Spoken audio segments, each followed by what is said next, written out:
Good afternoon, ladies and gentlemen. Welcome to the Development Control and Regulatory Board, 14th of September 2017. On the first item, I would like to remind everyone present that this meeting will be broadcast live via County Council website and will also be available for viewing on the County Council's website after the meeting. Move on to the agenda. Item number 1 is minutes of the previous meeting, or the last meeting on the 10th of August 2017. Are there any comments or queries on the minutes? No? Thank you. Agenda item number 2, question time. We have no questions. Number 3, questions asked by members under Standing Order 7.3 and 7.5. There aren't any of those. To advise of any other items which the Chairman has decided to take as urgent elsewhere on the agenda, there's nothing after decided to do that. Number 5 is declaration of interest. It is noted that all members who are also members of a parish, town, district or liaison committee will have personal interest in those applications which relate to areas covered by those authorities. Are there any other further declarations that anybody would like to make? Dan? Other than I'm a district councillor for North West Leicestershire that borders the quarry at Barden. Yeah, that's covered. Yeah, I think that is covered under the what I read out, Dan.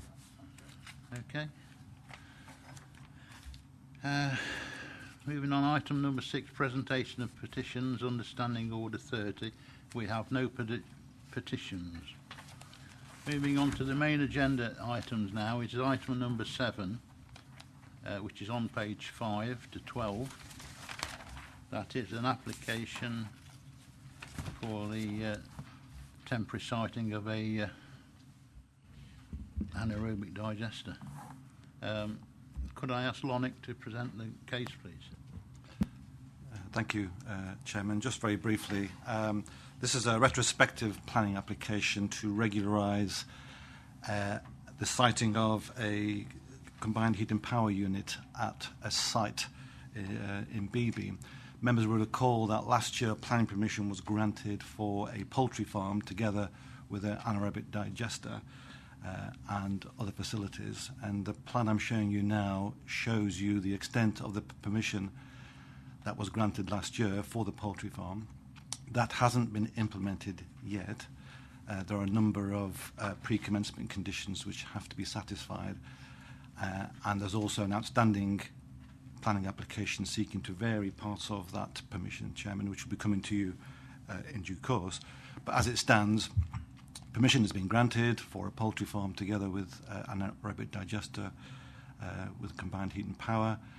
And what's happened is that the developer has obviously purchased a unit. He's brought it onto his site in preparation to use on that, but clearly he can't do that until the permission is live and been implemented and he satisfied the other conditions. So he's brought it in and he sited it here, which is outside the consented area. So he's not brought it onto the consented area, so he's not in breach of any of the conditions, but he is in breach of planning control because obviously he's not allowed to bring that in without express planning permission.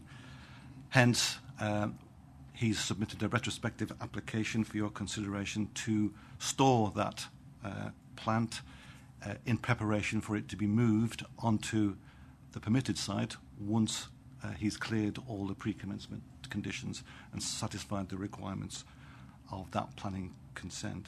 And you'll see from the report, Hungarton Parish Council raised a few issues around breaches of planning control in relation to this, but strictly speaking, that's not correct because it is a breach of control, but it's a breach of control outside the consented area for that activity. So the key issue here really is what are we going to do about it? Are we going to let them keep it there? Are we going to ask him to move it off and bring it back when it's ready. So those are the issues really. And I suppose the question is it okay to store it there or not? And just for your information, just to give you, I know at briefing, Chairman, you wondered what this looked like, and those are the photographs from the site. Not entirely clear, but it's basically a porter cabin type unit with a few pipes. That's the unit. He has tested it, but currently it's mothballed and it's not running. So that's the sort of give you an idea what it looks like. And really what we need to consider is what are the issues. And I think the key issues, if it's not running, the only key issue really is what does it look like in the landscape? Has it got a visual impact that's acceptable or not? And from this photograph you can see it's just there. You can just see the pipe on top, and it's set amongst other farm buildings which are currently on the site. The proposed, the permission area sort of runs sort of this way. So once it gets running, you'll have the large sheds and the other equipment to run the poultry farm. And again, another view from the main road as well. Again, you can just about see it popping over that mound here against the background. So it is a breach of control. Our assessment is that the visual impact is fairly minimal, providing that he does not move it, does not use it anymore until it's located in its consented place. And the recommendation, Chairman, is to approve it for a temporary period, 12 months we're suggesting, until such time as the permitted site is ready for it. Thank you, Chairman. Thank you, Lonnie. Mrs. Seaton, it is your division. If you've got any comments, obviously I'll come to you first as a division member. Thank you, Chair. Retrospective planning permission always sort of raises your eyebrows, but the question is, would we have given it permission in the first place? And I think we would have done. The visual impact, it hasn't got a visual impact there. I think it blends in with the others, and it's going to be associated with eventually with something that has got full planning permission. So I raised no objections to this at all. I think the objection as well was the traffic and the road system, and it's already there, so I can't see that being an issue. And as I say, the other application has been given planning permission. So thank you, Chair. Thank you, Ms. Seaton. Are there any other comments or questions? Deborah. Thank you, Chair. Just a couple of points, really. The map on page 7 is not helpful for us as members at all, to be honest. I wasn't sure whether that was the location where it is now or whether it's going to be relocated. And then paragraph 2 on page 6, it refers to the proposed unit will be relocated to the location shown on a drawing that we haven't got. So it was all a bit confusing when I was trying to read it. So, and probably through all of this agenda pack, all the maps are extremely unhelpful for us as members sitting there reading. So if I could just feed that back to you, Chair, that we get some improvement on our maps and what's planned, and if it's relocated more clearly on the maps to start with. As I take it, this map on page 7, where it's showing the unit, that is where it's going to be stored for the 12 months. That's how I understand the map. Have we got a view from where the adjacent development is? Because it's quite close to it. Have we got, what view is that from those properties towards where the unit is, please, Chair? Chair, yes, thank you. I think paragraph 2 on reflection on rereading isn't probably as clear as it should have been, and Chairman, I think I accept that. So we'll make sure we try to be clearer in the future. The maps, I don't think it's a great map in there, and one of the reasons we have these presentations here is so we can explain a bit more clearly. So what you'll see is this is where the unit is at the moment. This is the permission which is for the poultry farm, and this should go there once this has been gone through all its pre-commencement conditions and it's ready for it. So it will be stored there for the 12 months outside the existing planning consent. And in terms of the view, there aren't any properties that overlook this directly other than the farm buildings themselves. And if I just go back to the photograph, so what you'll see, this is the view from Hungarton Lane. So Hungarton Lane is to the top here. So this is looking this way, or probably across like that. Okay, so if you remember, the photograph's taken from there across there. And if I go back to that photograph, so from the north looking southwards, so the permission area, that's where the plant is at the moment. These are the existing farm buildings, and the new permission area will be sort of in this area here. But that's the only view that anybody's going to get of it, Chairman. Thank you, Lonnie. Are you okay with that, Mrs. Taylor? Yeah. And I think they'll take it back that you comments about the maps and plans. Yes. Mrs. Seaton. In view of what I've just said, Chair, and there's no other comments, I'd like to move with the officer's recommendation, please. Yeah, I'll second that, Chair.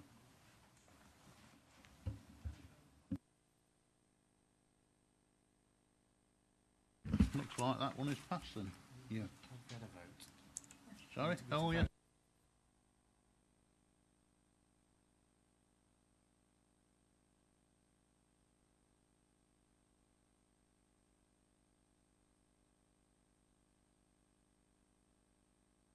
And you see, trying to... Item number 8 is the next item on page 13. That's Barden Quarry temporary hours operation period of 20 weeks to allow rock bolting and steel and concrete. Lonick, please. Yes, Chairman, thank you. Some members will recall, those members who've been on the committee for a while, that planning permission was granted back in 2011 for the extension to Barden Quarry. It was a very large extension, 132 million tonnes, which I think at that time probably still is the biggest extension that this country has seen for a long, long time. So works have started and operations are ongoing. What the company have come across is some issues with the stabilisation of, or the stability of the rock in which they're going to put the processing plant for the quarry. So this is a plan showing roughly where it is. Doesn't help you very much, but this aerial photograph shows this is the extension area that is currently being operated, and this is where they want to put the primary crusher in here.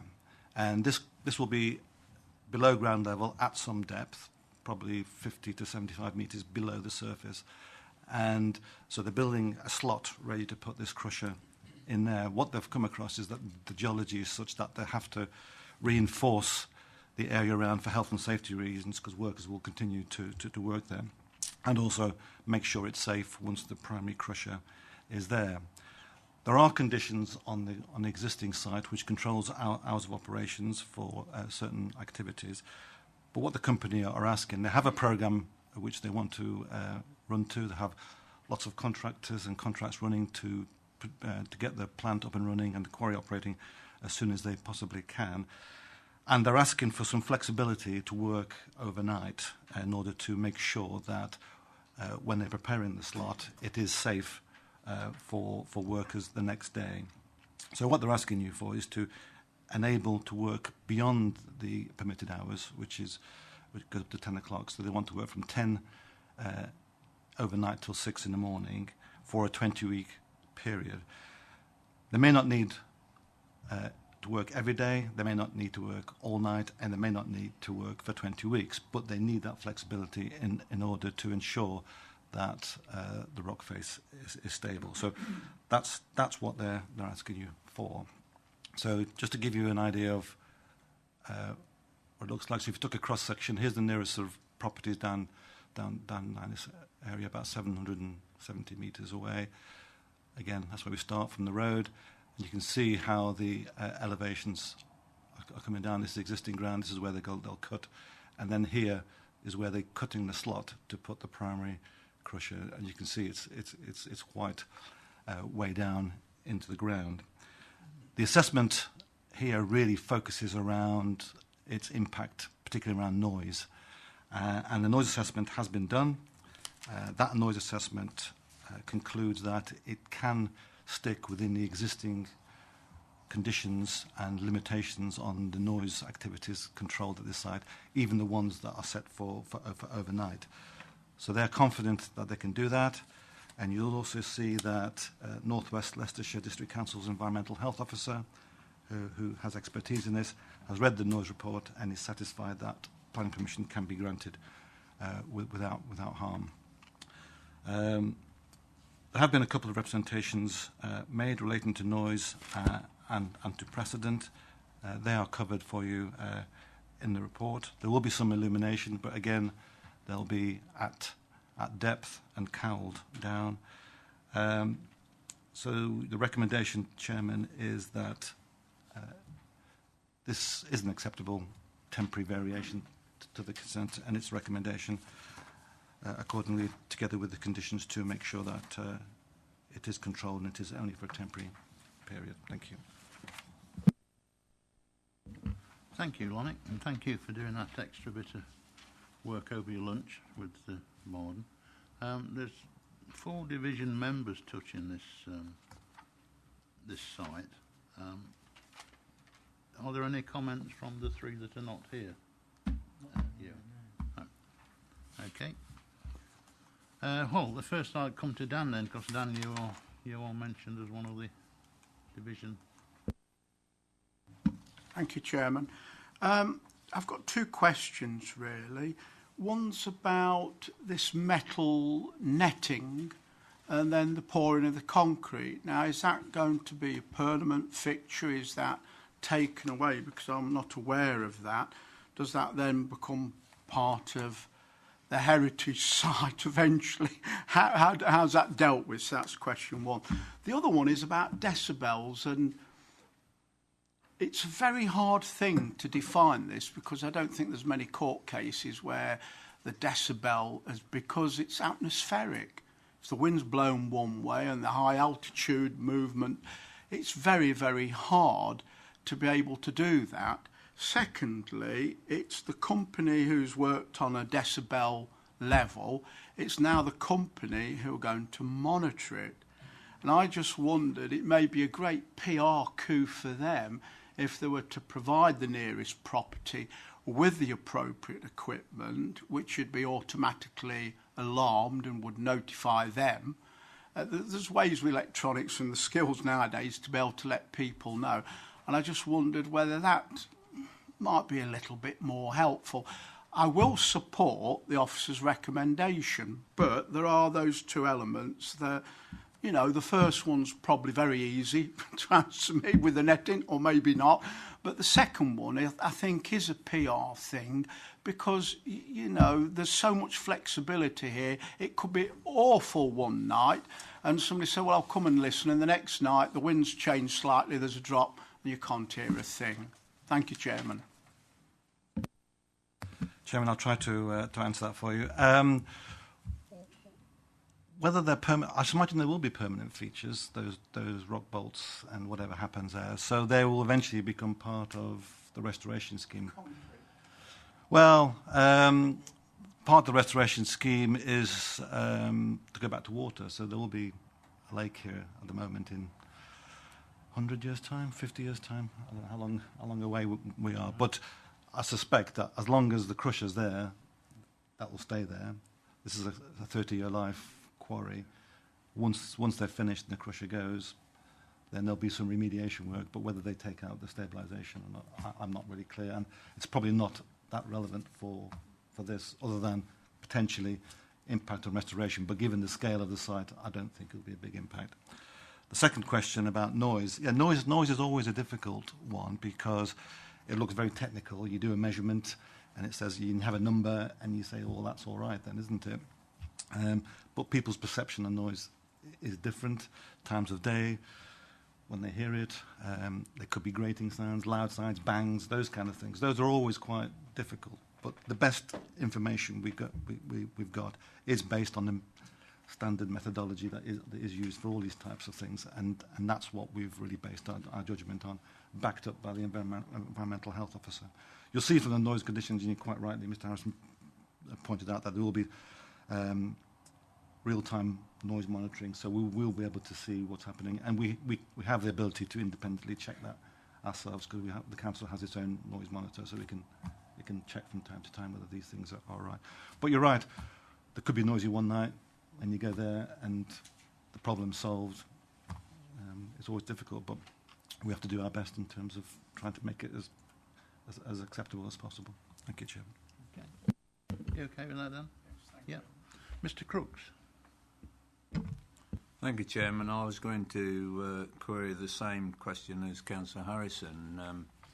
I've had problems in the past with Stanton-under-Bardon, them complaining, the villagers, through noise and vibration from this site. There's no mention about vibration, so I presume they're not expecting any, but that's been a problem in the past. And the noise, I was going to query where it says number 10, note number 10, where it says they're going to monitor it. You know, it's like a fox counting chickens, that is, you know. Is there going to be independent monitoring of it, or are we just going to assume that they're going to behave themselves? Chairman, we do rely on companies submitting monitoring information, and we do expect them to do it properly. We do and can and will check from time to time, but obviously we can't be there ourselves all the time. We have left monitors in people's houses ourselves, blast monitors and noise monitors, so we do have information. So if there's a problem, that's when we will step in, really. I think that's the key to it. Okay. Tony Gillard. Thank you, Chairman. I think there should be 5 names on this report, because Whittick, my division, almost borders the quarry. And personally, I've never come across any complaints about noise from the quarry. I also believe that the company is very conscientious, and I understand they will conduct what they said they'll do. So Chairman, I'll gladly move the recommendation. Thank you, Tony. We'll get them to have a look at whether you should be on the list of consultees or circulation list. Mrs. Taylor. Thank you. Just one quick point, Chair. On the conditions at number 7, it says that the noise is going to be monitored from location C. Are you able to advise where location C is, please? Chairman, sorry, I should have put this plan up previously, and if I can read it correctly, A, B, I think that is C down there. Yes, there, C, which is at the property, at the nearest property.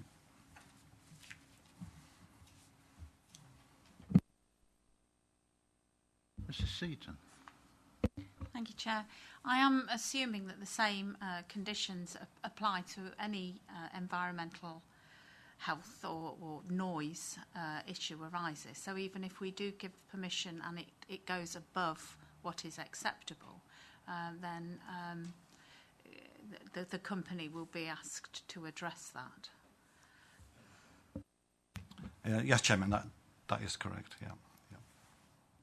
In that case, I'd like to second the proposal, please. Well, if there are no further comments, it has been moved and seconded. Will we take a vote? All in favour of the recommendation? Looks to be unanimous again. Thank you. Thanks very much.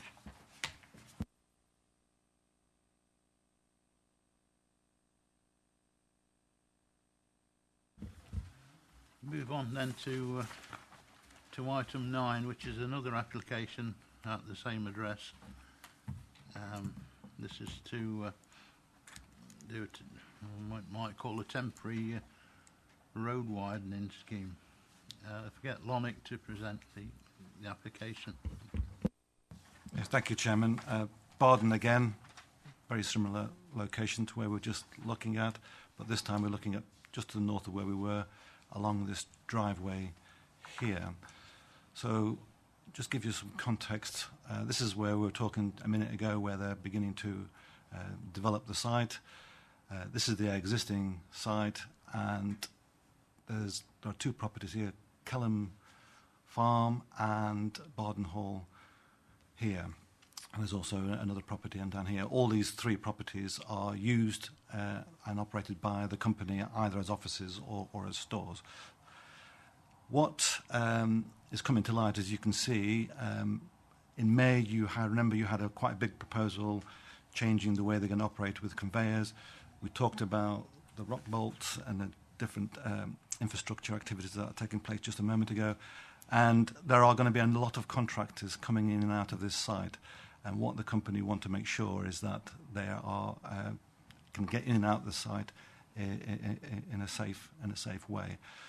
So what they're proposing is to widen this road, which is currently used as an access to their offices, mainly for cars and vans to get in and out of here. So they're asking you to consider whether they can widen this road and also expand. You can just see it on this plan. An existing compound. They want to expand the compound to provide more space for the 2 years or so where the contractors will be operating within the site. And you can see this track is a single track, and it's a tree-lined track, and it has some historical significance associated to Kelham Farm and Barden Hall off the plan, both of which are listed building. There's also an ancient monument just there, which is referred to in the report. Again, a few photographs just to give you a flavour of what the road looks like. This is sort of entering into the road, looking westwards. And again, you can see it's a single track. It is tarmacked, also hard surfaced, and it's tree lined. And you can see currently there are sort of these passing bays here that allows traffic to wait for cars to go past. But in terms of their proposal, you can see they've started to put a few indicators where they might want to widen to, or certainly within that zone. Again, going forward. And again, there's some areas where they want to widen. That's just an existing entry into their quarrying operations. Sorry, and that's the end. That just gives you an idea of what it looks like. So one of the key issues here is how this will affect the interests of this. Now, this itself is not listed, but it is in the settings of those listed buildings. So it has some historical context in that this was believed to be a carriageway built towards Barden Hall. Obviously, no longer used as a carriageway, been used for agri-industries purposes for many, many years. The intention or the proposal as put forward to you is for a permanent extension of the road and a permanent extension to the compound. But you see from the report that looking at the assessments in terms of the historic assets and what the impacts might be, I think a permanent extension to this road would probably be difficult to accept. So the recommendation before you is to allow a temporary expansion of the road with a view to it going back and being restored with planting after 2 years. The compound, I don't think it's a problem to maintain fully for the period, because that'll be part of the operations anyway and part of the overall restoration scheme.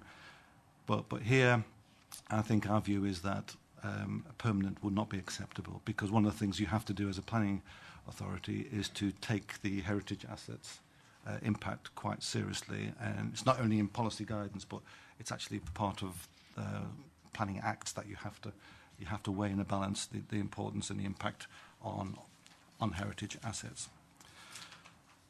So, just to go back to the plan, there will be some loss of trees, as you can see from the report, and what the idea will be is to, at the end of the 2-year period, is to make sure that this maintains as a single track tree-lined avenue, which will continue to enhance the settings of the farm and the Barden Hall listed building.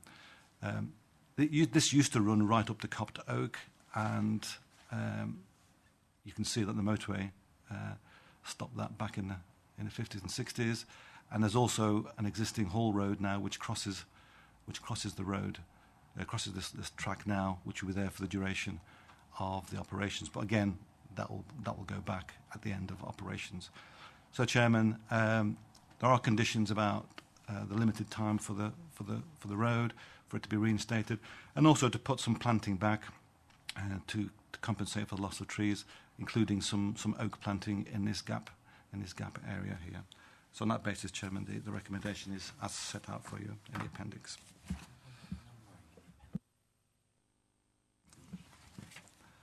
Sorry, Chairman. Sorry, do you want me just to say, I'd forgotten about that. Yeah, sorry, there's just a slight amendment to the conditions. There are some errors in the references in two of the conditions on page 45, just so members are aware.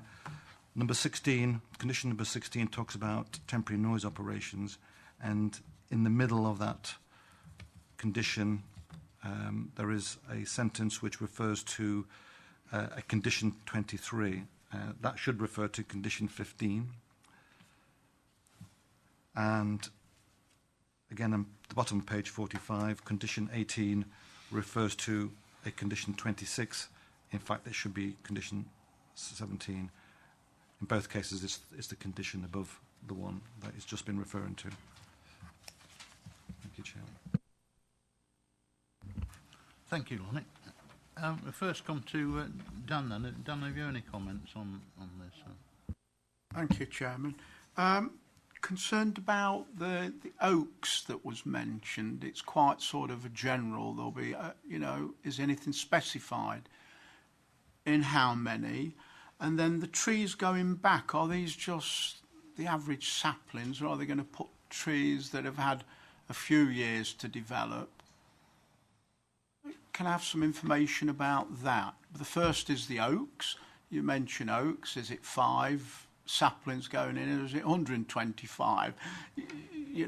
To create a more of a woodland look. And then the specific replacements, because looking down what you've just shown us as a photograph, probably they're very quite small trees. My first impression was they were going to be very large, substantial trees, but that looks, one or two of those look quite, we've got a picture there that's not quite what I was expecting to see, where that post in the ground, I presume, so that one might not even be affected or affected. So it's just trying to understand this decision and what you're expressing. Thank you. Thank you, Chairman. The application has been accompanied by an arboricultural assessment, quite a detailed assessment. They've surveyed all the trees and they've listed which trees would potentially go, which trees have to be protected, and which can be sort of worked round a little bit. So, and there is quite a small number which are going to go. The details of what's going to be replaced hasn't been decided yet, and that's something we would like to request by condition, that say that we need to know, A, how you're going to expand it, how you actually in detail going to go around these trees, how you're going to dig carefully, where you're going to dig, where you're going to expand, where you're going to put the passing places, if you need any that you can't expand beyond what's reasonable. And also submit a scheme of what you're going to do in terms of replacement. And those details are not here yet, but they are conditioned. That said, you must provide those details. One thing that we do ask for is a small oak woodland in that gap that I showed you. But what the specification will be in terms of whether they're saplings or larger trees, that is yet not decided. Does that come back to this committee, or do you just deal with that in-house now? Normally those kind of things are delegated by this committee chair, unless there are particular issues and unless members want to see it. I mean, I think you could ask for it. Yeah. Thank you, Chairman. I will support this recommendation, but it is not ever so good from a councillor's point of view with support, and we don't know what's going to be replaced.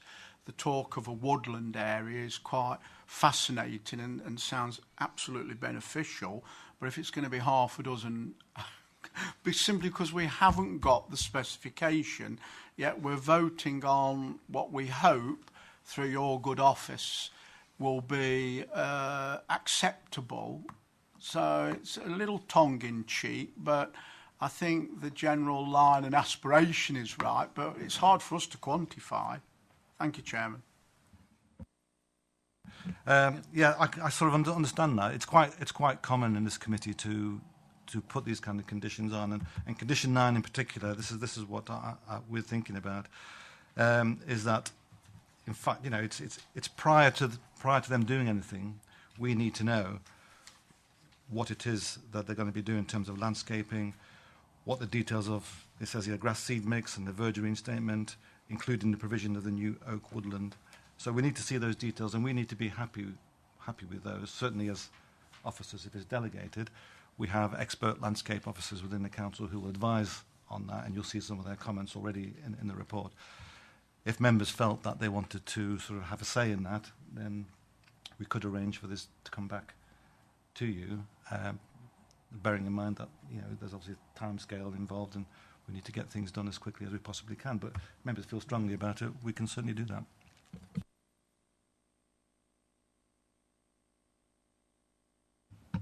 Chairman, I'm content because I'm mindful it sounds like a very major, important project, and for us just to sort of...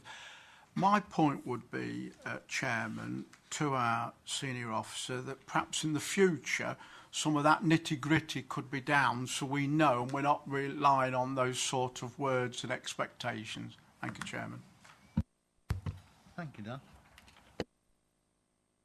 Thank you, Chair. Yeah, just on that point, I wonder if there's a planning portal we can go to, like the districts have, where we can see all of the conditions and the updated amendments going forward, which would mean it wouldn't have to come back to committee, and then we could readily see it if Lonnet just gives all the members of this panel a nudge saying details are in, please look at your own convenience.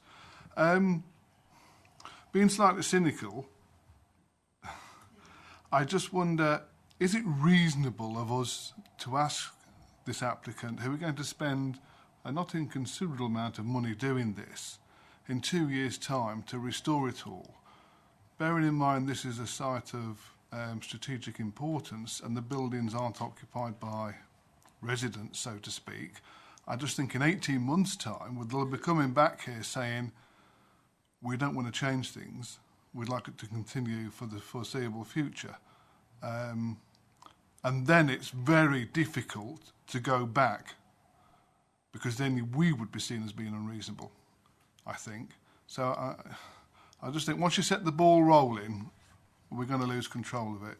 I'm not going to vote against it, but I just have that fear, and I've been on this committee a long, long time now, and I've seen applications come back and back and back, and they want this, that and the other, and we in a sense roll over for them, and I just fear this is going to happen with this one. Yeah, it does come down really to, we have to deal with what we've got in front of us. But obviously, Lonnie, if you've got some further comments. Just to comment on the issue about the planning portal, there is the County Council's website. The planning county website has all these information on there. All the information that I'm summarising here are available for members to have a look at in terms of the detailed studies. And when things come in and they're registered, they are put again on the County Council's website. So they are available, and local members should be notified anyway at that point. But if members want to be given a nudge on this in the future, if we remember to do it, we can we can do it. The other issues you raised about, is it reasonable to make them put it back? I think it is, because, you know, we're talking about the setting of a heritage asset. It doesn't matter who's using that heritage asset. That heritage asset is there, and, you know, once it's gone, it's gone. And so it is very, very important to make sure that we try to safeguard that as much as possible. And it's not just me saying that. That is not only a national policy objective, it's a legal obligation on you to treat it very seriously. Now, a judgment has to be made about, well, how much of a setting is this for those listed buildings, and that's your judgment that you have to make. And our judgment is that I think it is important to maintain this, because what we want to see at the end is some kind of reflection of this mid-19th century carriageway for posterity, to say, well, this is how it used to be, and I think it's important. The quarry will come and go, they'll be restored. It is of national interest, and that's where that balance is. The other balance could say, no, you can't do it at all. But I think this is a reasonable compromise, Chairman. Oh, sorry, and yes, you can't stop them coming back, and they may well indeed come back, but that's their prerogative, and that's a judgment you'll make at that time. Thank you, Chairman. Yes, again, I think there should be 5 consultees on the papers. You'll see on page 29, Whittick Road, Coptote Road, which is both are either in or border the Whittick division. However, having said that, Chairman, I'm happy with the comments from Lonick. I have confidence in the company to do what they say they're going to do, and I'll move the recommendations.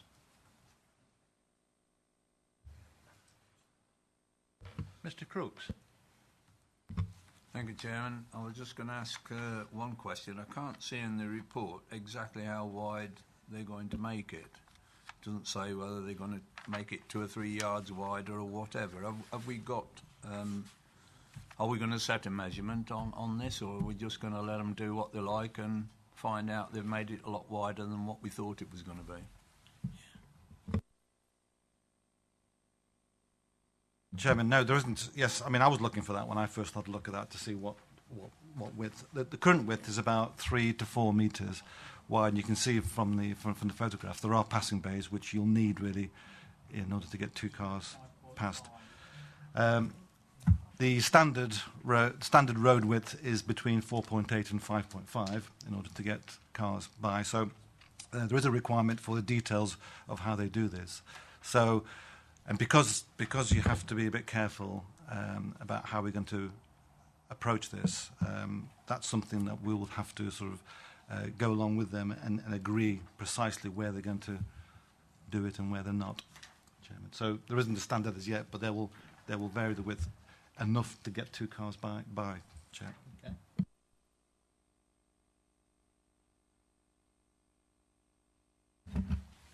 Thank you, Chairman. There is actually, on page 32, number 22, paragraph, it says that the road widening concerns array. The road is currently 3 to 4 metres wide with passing places, and the plan is to widen it permanently to 5.5 metres. And I just wanted to say that I agreed with Lonick's comments that heritage should be protected. We've destroyed too many things in this country that were of historical importance, and I believe an area like this that will eventually be returned to as near as it was as is possible, that these things should be protected and they should be made to put it back. Thank you, Pam. Mrs. Taylor. Thank you, Chair. Just a couple of points. With the removal of some of the trees, is there any evidence that they could affect other trees? And there are, you know, when you remove one tree, you open up another tree to elements that it hasn't been used to and can kill that. Has any of that been taken into account? And obviously with the road being put in, is that going to affect any of the tree roots of the trees that are going to remain there? So that's my first question. The second question is on page 36 under point 37 from the heritage advice, is asking if there's any scope for cars to gain access from elsewhere. So from the A511, has that been explored at all? Is there any other possible way to access this site without altering the heritage aspect?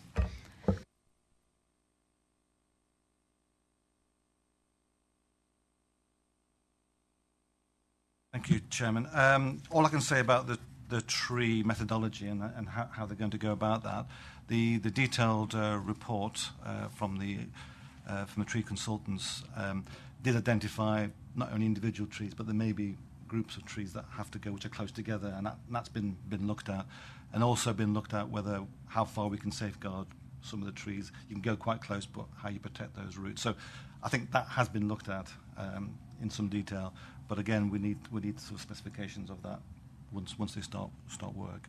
In terms of the alternative route, I don't know whether they've looked at alternative route. The only other route into this site at the moment is through the quarry site itself, and of course that's full of lorries and haul roads, which you couldn't really expect cars to go along there really. So I think this is the only other access that's reasonably available, other than maybe building a new road. And Chairman, and just like to say thank you to Mrs. Posnett for pointing out in my own report that I should have read that more carefully, Chairman. Thank you. You can come again, Pam. Mr. Bolter. Yeah, very briefly, Chair. Existing road layout, when it's reinstated, I'm going to keep the same road layout as it is now, with the passing bays in the same. So exactly what is there now will be reinstated. So it's on the same footprint as it is now. Tree roots has been already mentioned. And you say oaks, there's many sorts of oaks. And I thought we'd tied it down to a variety of oaks. That might be detail.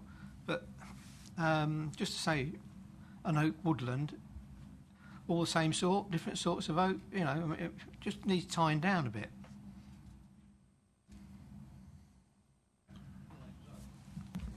Thank you, Chairman.